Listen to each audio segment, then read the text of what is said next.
Now I invite Dr. Siri Rama to present her paper on multivector modal analysis of Hastas or hand gestures as biosemiotic conveyors of Rasa. Gurubhyo Namaha, Vigneshwaraya Namaha. Yendaro Mahanubhavalu, Andariki Vandanamu. Yesterday, it was a very enriching experience to listen to all the thoughtful talks from different angles and a variety of topics on Linguistics. My paper takes a slightly different perspective from most papers presented yesterday. I'm a Bharatanatyam and Kuchipudi dancer, choreographer, and a teacher. But I have a strong interest in science and have graduate studies, done my graduate studies in physics.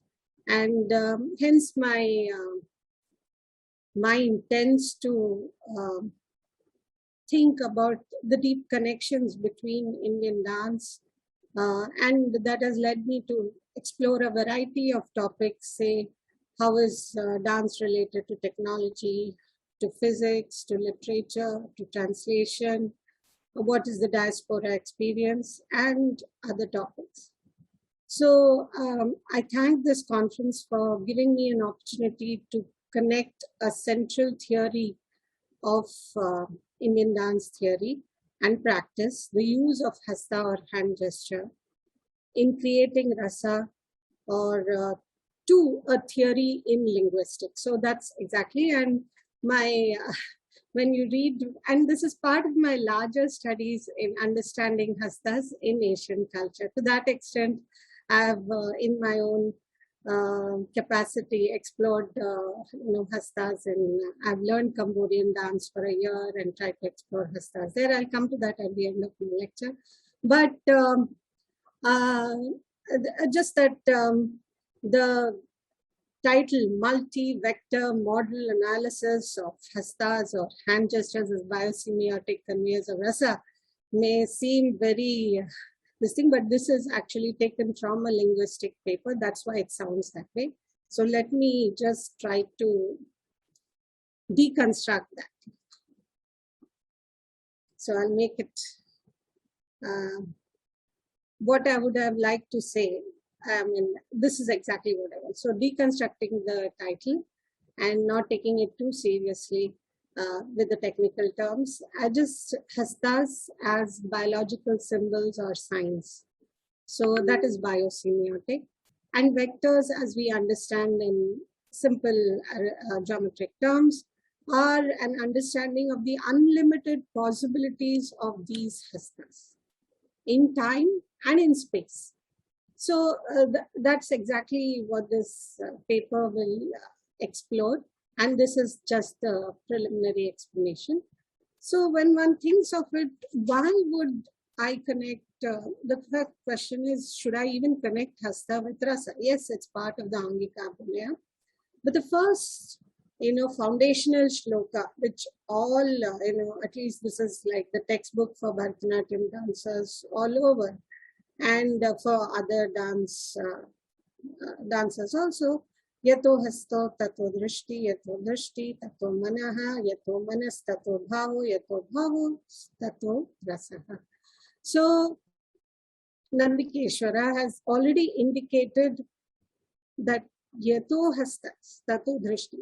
That means wherever the hands follow. In fact, in preliminary lessons for students, they are asked to follow the hand gestures.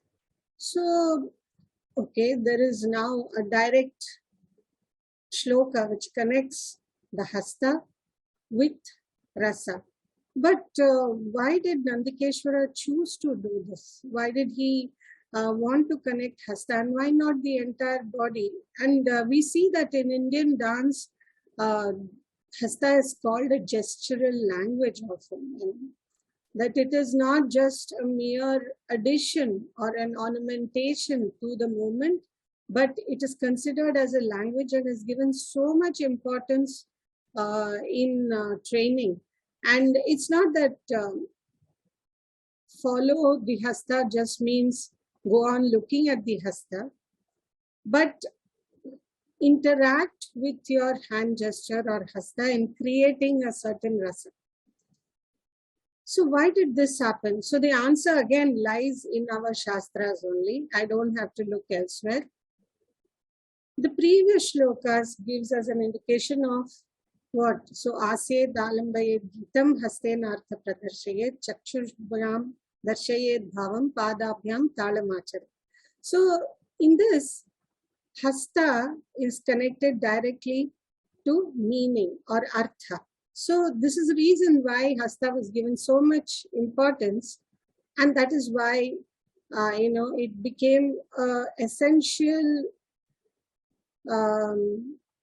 focal point by the time Nandikeshvara wrote his Abhinava Darpana, that he had to write this shloka in order to instruct the performers. So if we look at all the signs, of course, in our Shastras, they have given the different typologies, right? From Natya Shastra to later texts, whether it is Lasya Ranjana in Kannada or other texts. They have given different types of Hastas. Hastas have been, from Natya Shastra, the number of Hastas from that have been continued, and some have been discarded. Other oral traditions have also been included in the dance field. So apart from that, usages like Bandhava Hastas, Dashavatara Hastas, Samyukta Hastas, Asamyukta Hastas, I've tried to look at what are the typologies of Hastas that we have in our Shastras. So to show living beings and movements of divine human beings, just a plain, simple walking, or movements that like birds or lightning, conversational points, so interactive actions between human beings, for example, oh friend, let me talk to you, and conversational points between animals and other objects of nature, then relationships between people and objects of, for example, there's a beautiful deer which I want to stroke or pet.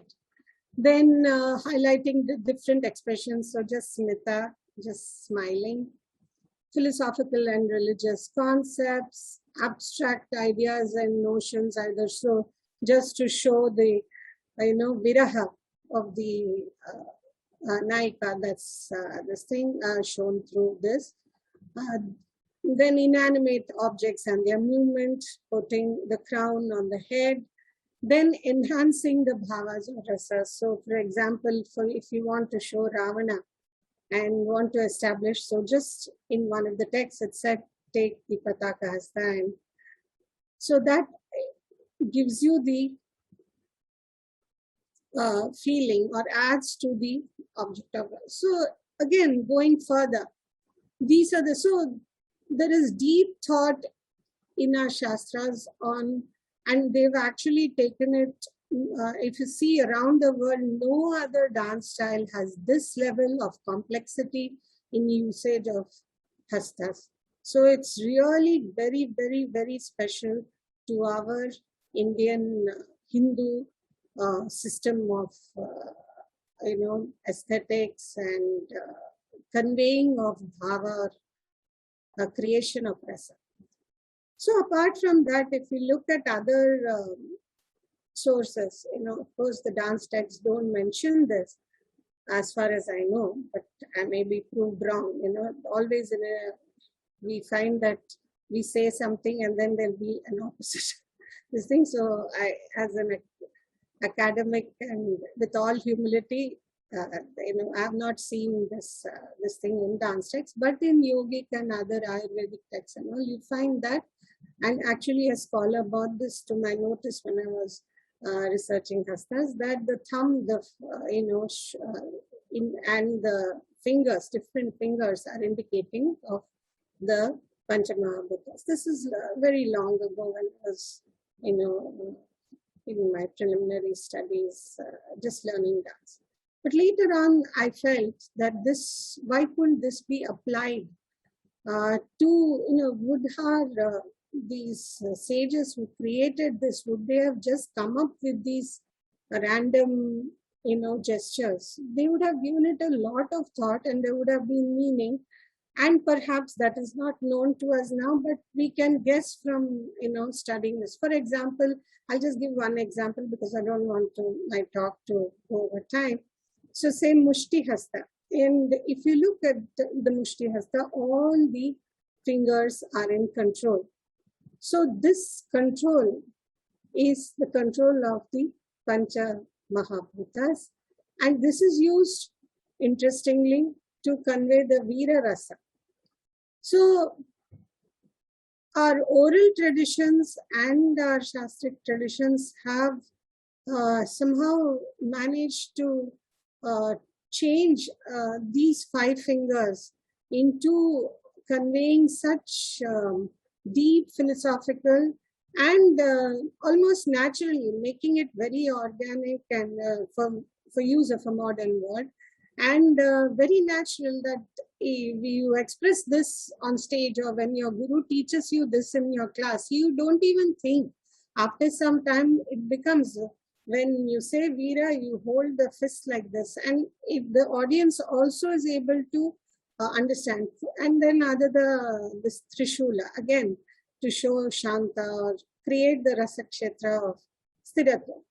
So like this, we can explore these hand gestures in terms. And here I would like to say that for this particular conference, starting from the foundational shloka of Yato Hastat, what I have tried to do is borrow the different dimensions of conveying meaning. So in this paper, it's a multivector model for cognitive linguistics, where now in the recent years in the linguistic papers, they have realized that mere words are not conveying the meaning to the other person. This is in daily life, but it is also your gestures. That's why it's so hard for us to control our hands when we speak. In fact, we have to be told, some people don't like that, don't move your hands so much while speaking, they say, but it's just a natural, because you're conveying something beyond just your words. So your hands also try to emote or to indicate to the other person what you mean or how passionate you are about your subject. So this model has been made by these scholars to understand language and gesture in its simplest form. So I found that these gesture vectors are very good for studying our hastas also, or it could be applied to understand and see the immense vastness of the knowledge embedded in our hastas in creating rasa. So I'll just go through some of them. There are 12 vectors, and one is conventionality. For example, like Ashirvada Hasta, that everybody knows. It's conventional in India, in Hindu systems, that it is a blessing. You don't have to explain it. Then semanticity, whether the gesture conveys any meaningful messages. For example, the blooming of a flower from Mukula to Alapadma. So it has a certain meaningful message. Then it is, I won't go through all, but just say, let's take pragmatic transparency. It means what works in daily life. At the end of every concert, whether it's music or dance, the artist usually does an Anjali, and that's a good indication that the concert is over and the Rasika also gets up from the stage. So this is just a very practical, pragmatic gesture which everybody understands, and you don't need to explain or give a big theoretical meaning to this. So these are pragmatic transparencies in the embedded in the gestures, and we have so many of them. So for me, it's very fascinating to see the gestures in the Asian context and to see the gestures in the different dance styles and in our daily life, which are also incorporated into dance. And sometimes the gestures have some autonomy that, when you show Veena and Sangeeta. Sangeetananda Bharite. So that Sangeeta Ananda Bharite can be shown through Veena, and that playing of the Veena itself conveys the joy, the Ananda, and immediately transports you to whichever the impact of Sangeeta. And then iconicities, for example, the Nataraja gesture, hand gesture. It's so iconic that anybody in India and even outside India now know that whether you go to the CERN physics laboratory, the Nataraja is there. So these are very iconic gestures. So like that, there are 12 vectors, and they have also given a graph which I have adapted to our Hasta Kshetra, and I called it the Rasa Kshetra or Rasa Hasta Kala Chakra. The reason I call it Kala Chakra is simply because Hastas and their usages sometimes differ over time. It can change or slightly metamorphose in a different way. So this is a good way of looking at this thing. For example, I've taken the Ashirvada gesture, which creates a certain level of peace, or creates also only when you're calm and the person receiving your Ashirvada is calm, that you can, this rasa is created. So, but it is low in terms of arbitrariness. In the sense, you're not going to go around just showing this gesture to each and everybody. You will select and show this, but it is very iconic. So it is high in iconicity because this is like one of the gestures which everybody understands. The minute somebody bows to you in the Hindu system, you give automatically, even if you don't like the person, you invariably bless the person because you only want good things to go out in this world. So this is kind of the total gist of my paper. And for those who want to read it in more detail, you can definitely write to me, and I would be very happy to this thing. In conclusion, so Hastas, Hasta Kshetras, Hasta Chalanas are an important part of the experience of Indian dance, and even in rituals or daily conversation. And I think they need to be studied and archived in the context of Rasa through multi-vector models or any other models that can be proposed. And Hastas have traditionally thought to be a sign language for storytelling, while these also convey deep emotional meaning and create rasa experience. And each hasta can be analyzed and the depth of its emotional impact can be seen. And before I end this, I hope I'm not overshot my time. I would like to point to the visual I've used upstairs. It's a beautiful apsara from Cambodia, Angkor Thom. This is a picture I took of this apsaras because, and she's using the Kataka Mukha hand gesture to hold the flower. And interestingly, when I was studying Cambodian, I wanted to look at Asian forms for a long time instead of Western forms to understand and experience the Southeast Asian experience. So to that effect, I took Cambodian dance class way back in 2000. And interestingly, for those who know Indian dance, we begin with Bharatanatyam. We begin with the basic item taught or dance piece taught is called the Alaripo. And in Cambodian dance also, they teach